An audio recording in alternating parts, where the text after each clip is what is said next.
تقول عندها حساسية في صدرها وبلغم كثير، وأنها في الصلاة تكثر من الكحة لأجل هذه الحساسية، فهل كثرة الكح في الصلاة تؤثر عليها؟ لا حرج عليها في ذلك. المقصود هو ألا ينفخ ولا ينفث ولا يتكحكح بشيء لا يحتاج إليه.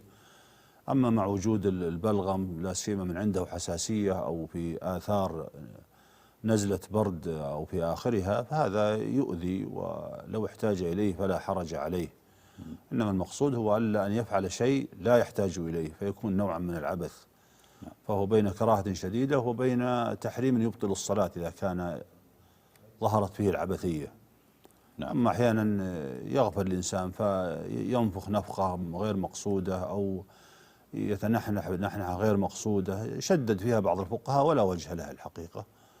لكن المقصود هو إذا قصد هذا تنحنح ليسمع شخص آخر من غير حاجة ونحو هذا المقصود العبث الذي نقصده ونريده. نعم.